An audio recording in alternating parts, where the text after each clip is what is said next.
दो कंटेस्टेंट हो गए, अब बाकी दो कंटेस्टेंट और उनके टॉपिक्स कौन से हैं ये निपुण जी बताने वाले हैं। निपुण जी बताइए अगला टॉपिक और अगले कंटेस्टेंट कौन है।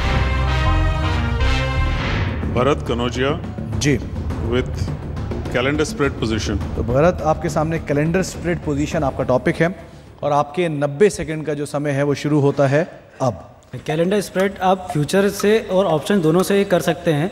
कैलेंडर स्प्रेड में बेसिकली आप एक इम्प्लाइड वॉलेटिलिटी पे डिपेंड करता है आपके। तो आप चाहे तो बेयर स्प्रेड भी कर सकते हैं, बेयर कैलेंडर स्प्रेड भी कर सकते हैं और बुल कैलेंडर स्प्रेड भी कर सकते हैं।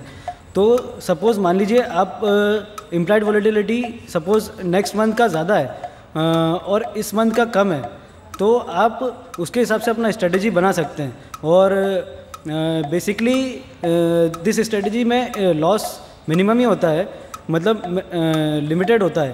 The debit you paid actually in that strategy that will be your risk। और इसमें आप जैसे एक नियर मंथ का कॉन्ट्रैक्ट आप बाय कर सकते हैं और आप नेक्स्ट मंथ का सेल कर सकते हैं। that will be called as bull calendar spread and another will be bear calendar spread, जिसमें आप नेक्स्ट मंथ का सेल करेंगे और इस मंथ का बाय करेंगे तो वो बेयर कैलेंडर स्प्रेड होएगा। तो वो डिपेंड करता है आपके वॉलेटिलिटी पे, वो कैलेंडर स्प्रेड अब उसके हिसाब से अपना स्ट्रेटजी बनाएंगे sir. Thank you. That's it. चलिए 20 सेकंड एटलीस्ट आपने बचाए, ये अच्छी चीज़ है कि आपने समय को टाइम लाइन के अंदर एटलीस्ट अपने टॉपिक को एंड किया। लेकिन आपको लगता है ये जो टॉपिक आपको मिला है ये और बेहतर कर सकते थे आप? मैंने अपने हिसाब से तो एक्सप्लेन किया है, बाकी अब क्वेश्चंस पे डिपेंड करता है कि अगर मैं उसका अच्छे से आंसर कर पाऊँ तो। जजेस के पास चलते हैं। दीपेन जी आपका पहला सवाल क्या होने वाला है? तो आपने कहा कि calendar spread can be in options also. तो अगर आपने कैलेंडर स्प्रेड किया है ऑप्शंस में और कोई भी इवेंट नहीं आता है, ऐसा मार्केट टोटली फ्लैट हो जाता है और कोई भी ज़्यादातर इम्पैक्ट नहीं आता है प्राइसेस पे, तो जो आपने जो कैलेंडर स्प्रेड डाला है उसमें आपको प्रॉफिट मिलेगा कि लॉस मिलेगा? सर वो डिपेंड करता है। अगर मैं बेयर कैलेंडर स्प्रेड करूंगा तो मेरे को profit. Right. Bull calendar spread? Bull calendar spread में फिर मैं उस हिसाब से स्ट्रेटजी बनाऊंगा। नेक्स्ट मंथ की वॉलेटिलिटी अगर ज़्यादा है तो मैं उसको शॉर्ट करूंगा और इस मंथ को बाय करूंगा। तो अगर वॉलेटिलिटी उसकी डाउन होगी तो उसका प्रीमियम डाउन होगा और इस वाले का तो वैसे भी ज़ीरो हो जाएगा ऑप्शन का एंड में, पर उसकी वॉलेटिलिटी डाउन होने के कारण मेरे को प्रीमियम पे प्रॉफिट हो जाएगा। जो भी मेरे को डिफरेंस में पे कर रहा हूँ उसमें मुझे प्रॉफिट हो जाएगा।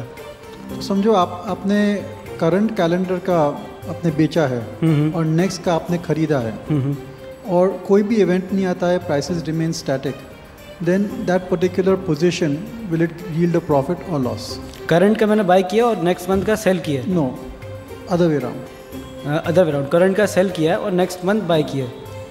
तो करंट का अगर सेल किया है तो अभी अगर मान लीजिए कोई इवेंट नहीं आता है तो मुझे लॉस होगा सर, क्योंकि वॉलेटिलिटी से तो मुझे कोई प्रॉफिट हुआ नहीं और नेक्स्ट मंथ के उसमें कुछ ऐसा हुआ नहीं। थैंक यू जी। निपुण जी आपका सवाल।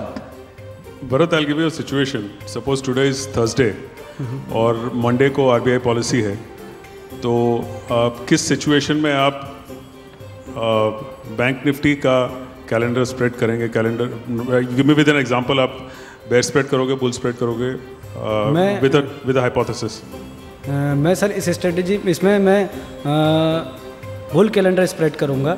बेसिकली मैं नियर का जो कॉन्ट्रैक्ट रहेगा उसको मैं बाय कर लूँगा और नेक्स्ट वाले को मैं सेल कर दूँगा, क्योंकि वॉलेटिलिटी आगे चल के डाउन हो जाएगी और करंट में हाई है तो उसका प्रॉफिट मुझे आरबीआई पॉलिसी के कारण मिल जाएगा। आरबीआई पॉलिसी में आपकी हाइपोथेसिस क्या है? There could be whatever a rate cut, CRR cut, कुछ उस पे हाइपोथेसिस के बेसिस पे आप करोगे या सिर्फ वॉलेटिलिटी पे करोगे? नहीं, हाइपोथेसिस के बेसिस पे करूँगा। सपोज मुझे लग रहा है कि रेट कट होगा तो मार्केट तो ऊपर जाएगा, तो करंट मंथ का जो मैंने खरीदा है वो तो मुझे प्रॉफिट देगा, पर नेक्स्ट मंथ का जो वॉलेटिलिटी है वो तो अभी डिस्काउंट हो जाएगा मार्केट में, तो वो धीरे धीरे नीचे आता जाएगा। तो करंट पोजीशन में मेरे को प्रॉफिट होगा और उस वाले में थोड़ा लॉस होना चालू हो जाएगा। चलिए बहुत बढ़िया भरत, आपने अच्छा प्रदर्शन किया। चलिए अगले और आखिरी कंटेस्टेंट नितिन है, लेकिन उनका टॉपिक दीपेन जी आप बताएं। नितिन जी आपका टॉपिक है बेयर पुट स्ट्रैटेजी।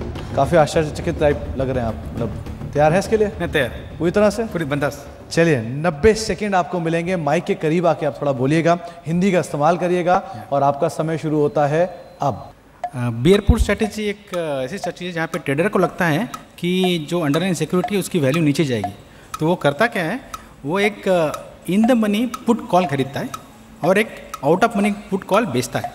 इस स्ट्रेटजी को डेबिट स्प्रेड भी बोलते हैं, क्योंकि जब वो in the money put call खरीदता है तो उसकी प्रीमियम जो होती है उससे ज़्यादा होती है जबकि वो आउट द मनी पे बेचता है, तो उसको जो डिफरेंस होता है उसका इन्वेस्टमेंट हो जाता है। इस पर्टिकुलर स्ट्रेटजी में होता क्या है कि आपको मैक्सिमम लॉस आपको पता होता है कितना हो सकता है और मैक्सिमम प्रॉफिट भी कितना होता है पता होता है, क्योंकि it is called limited profit limited loss strategy. उसमें एग्जांपल देके समझाता हूँ। उसमें मान लो आपके पास एक शेयर है जिसका वैल्यू 200 रुपये का है और करंटली वो ट्रेड नीचे नीचे जा रहा है, आपको पता है कि 185 की 186 के पास आ चुका है, तो आप क्या करोगे, 200 रुपये का पुट खरीद लोगे। मान लो 200 का पुट आप डिफरेंस के हिसाब से आएगा, IV और टाइम वैल्यू को मिला के 15 रुपये का आ गया, और आप 180 का पुट बेच देते हो। उसमें क्या होता है, आपको वो 6-7 रुपये दे देगा, तो उससे क्या होगा, आपकी इन्वेस्टमेंट हो गई 8 रुपये की, जो 15 रुपये आपने खरीदा और 7 रुपये में आपने बेच दिया, 8 रुपये की आपकी इन्वेस्टमेंट हो गई। तो होता है इसमें क्या है, आपको ब्रेक इवन पॉइंट निकालना होता है। तो क्योंकि ब्रेक इवन पॉइंट निकलता कैसे है, जो अपर स्ट्राइक प्राइस है उसमें से आप जो इन्वेस्टमेंट किया है 8 रुपया वो माइनस करोगे तो 192 प्राइस पे एक्सपायरी के टाइम पे आपका ब्रेक इवन हो जाता है। अगर आपको लॉस निकालना है तो अगर आपको लॉस निकालना है तो लॉस आपको 200 रुपये के ऊपर अगर वैल्यू जाएगी शेयर की तो आपको इसमें लॉस हो जाएगा अपर वाले में, और नीचे वाले में तो आपको पैसा मिल जाएगा। और तीसरा वाला जो है इसमें आपको निकालना है कि आप इन्वेस्टमेंट कितना है, तो वो 8 रुपये। समय पूरा हो चुका है, थैंक यू। और शायद अभी भी आपका कुछ अंश बाकी रहेगा। मैं बोलना चाहता था कि ब्रेक इवन के बाद जब मैक्सिमम नितिन जी देखिए 90 सेकंड इसीलिए आपको दिए गए थे कि आप उन्हीं 90 सेकंड के अंदर अपने टॉपिक को सिंक कर पाएं। मानता हूं कि आपका टॉपिक बड़ा है, आप ज़्यादा बोलना चाहते थे, लेकिन शायद समय की जो अवधि है वो इसीलिए दी गई है ताकि अपनी भाषा को आप छोटा रख पाएँ। चलिए अब अगले जजेस के पास चलते हैं, उनसे भी सवाल जवाब करते हैं। निपुण जी, शुरुआत आप ही से करें, बताइए पहला सवाल आप क्या पूछना चाहेंगे? नितिन, आपने एग्जाम्पल भी दिया which was good, shows that you at least understood what the topic is about. Bear put strategy अगर आप कर रहे हो, ये मैंने की, और अगले महीने में अगर बजट है, मेजर इवेंट है, तो आप between the 2 expiries bear put strategy कर सकते हो? बिटवीन द पूर नहीं, इसमें क्या होता है कि अंडरस्टैंडिंग ये होता है ट्रेडर का कि मार्केट सेंटिमेंट थोड़ा नीचे जाएगा, तभी मैं क्या करता हूँ कि शेयर का वैल्यू जो करंट वैल्यू चल रहा है तो आई डोंट एंटिसिपेट कि बहुत ज़्यादा वैल्यू इसका ऊपर जाएगा, इसलिए मैं इसको पुट लेके out of the money call बेच देता हूँ। आउट ऑफ मनी कॉल इसलिए बेचता हूँ ताकि मेरी इन्वेस्टमेंट सिक्योर रहे और मुझे एक पर्टिकुलर इन्वेस्टमेंट फिक्स रहेगा। नहीं, मैंने ये पूछा कि बिटवीन 2 एक्सपायरीज आप बेयर पुट स्ट्रैटेजी कर सकते हो क्या, कि सेम ही एक्सपायरी में आपको करना पड़े? सेम एक्सपायरी में आपको करना पड़ेगा, क्योंकि उसमें आपको फिर कैरी फॉरवर्ड वाला ऑप्शन बन जाता है। अदरवाइज आपको सेम एक्सपायरी में करके ही आपको ब्रेक इवन मिल जाता है, या प्रॉफिट या लॉस।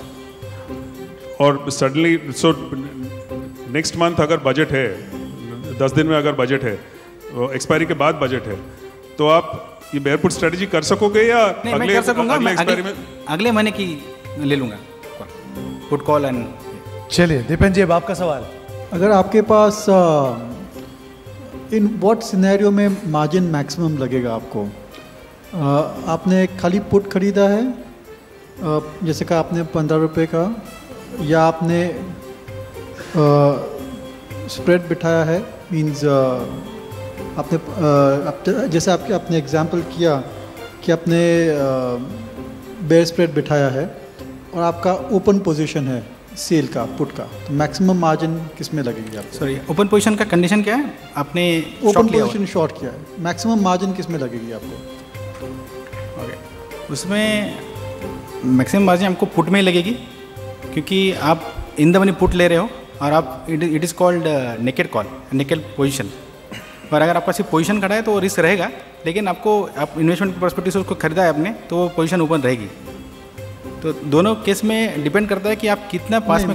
आपने पुट खरीदा है सिनेरियो 1A, या आपने पुट खरीदा है, पुट बेचा है सिनेरियो B, और आपने खाली पुट बेचा है सिनेरियो C। तीनों में से किस में सबसे ज़्यादा मार्जिन आपको लगेगी? जो इन द मनी पुट है, जो खरीदा है मैंने, उसमें लगेगा, क्योंकि जो बेचता है उसमें तो पैसा मुझे मिलेगा, बट उसमें आपको कवर देना पड़ेगा कि आपको बिकॉज ऑफ रिस्क हेजिंग के पर्सपेक्टिव से। अदरवाइज आप टेक्निकली आपको मार्जिन मिल रहा है, but as a guarantee margin money आपको ज़्यादा देना पड़ता है पुट बेचने में, बट प्रीमियम आप कम पे करते हो। A, B, C में मार्जिन सबसे ज़्यादा किस में लगेगा? सी में लगे। चलिए इसी के साथ ही अब, क्योंकि ये जो पहला राउंड है वो डेरिवेटिव पिच राउंड था, यानी कि 90 सेकंड सभी कंटेस्टेंट्स को दिए गए थे जिसमें उन्हें प्रेजेंटेशन देना है, फिर जजेस को उस पर अपनी स्कोरिंग करनी है।